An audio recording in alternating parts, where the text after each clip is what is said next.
Mesopotamia. It's a whole new world to explore and conquer. I'm Steve Coleman, joined by Todor Nikolov, unearthing Mesopotamia's ancient empires. Let's start in Babylon. What makes them special? How do they play? Well, Babylonians are generally the faction that builds tall.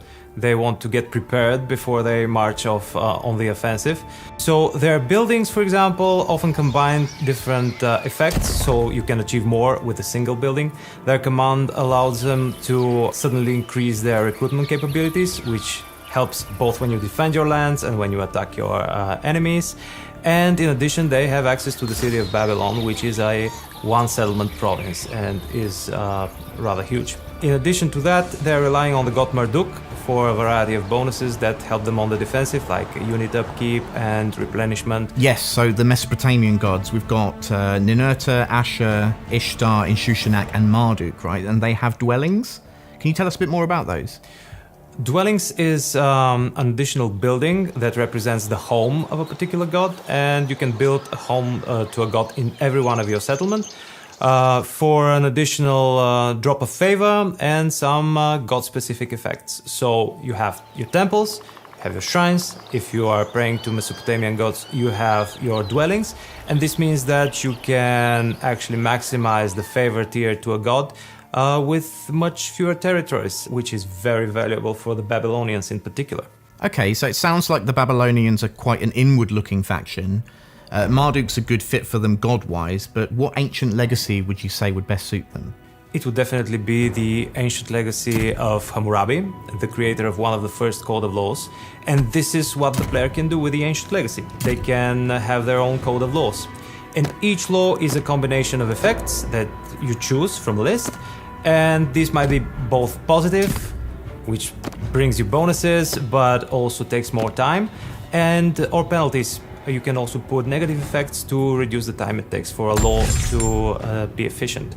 In addition to that, the more laws you have, the more Kuduru resource you receive, and you can spend this to instantly research royal decrees or also research greater and more powerful effects for your laws.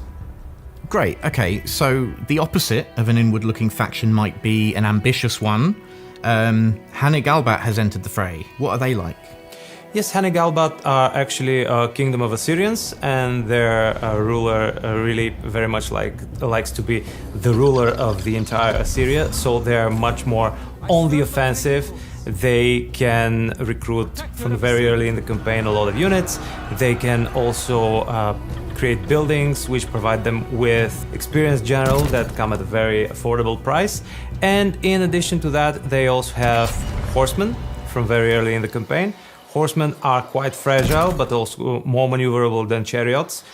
Their faction command in particular grants them a resource, military training, which scales with the number of ongoing wars. And you can spend this resource to directly upgrade your units in an army of your choice, which means that you need to go completely total war. The more wars you are participating in, the stronger your armies will get. Okay, so would you say they fancy themselves as a kind of king of the universe then? Yes, quite. King of the Universe is actually the title of the supreme ruler of the Mesopotamian court. And the main difference between the Mesopotamian court and the court of other great powers at the time was that the Mesopotamian court and King of the Universe had under him not a vizier or a high priest or whatever. He had kings below him, and in the game these are the king of Hane-Galbat, the king of Ashur, the king of Elam, and the king of Babylon. Each of those positions, the lesser kings, comes with their own plots and intrigues and elite units. Actually, it's a bit of a trivia that the first king who used the King of the Universe title likely was Sargon of Akkad, Sargon the Great. And to get their hands on the throne, the Sargon of Akkad ancient legacy sounds perfect. Yes, quite. The ancient legacy of Sargon is all about ambition. With it, you can have more ambitions at a time. You can have control over what kind of ambitions you receive, because there are different ambition archetypes. Some are related to politics, some are related to warfare. By completing these ambitions of a certain archetype, you get points, which in turn unlock you additional bonuses that are relevant to the archetype. So if you complete warlike ambitions, you will get more bonuses that help you in war.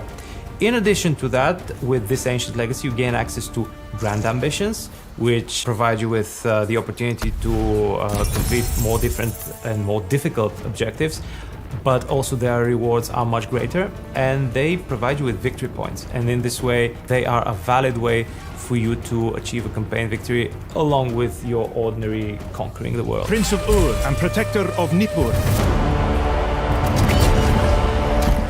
So there we are, 1 new culture, 7 total playable factions, 2 new ancient legacies, new gods and related mechanics, and new regalia to chase. The ancient world is spilling its secrets, but next time let's go somewhere a little bit more familiar. We're heading back to the Aegean.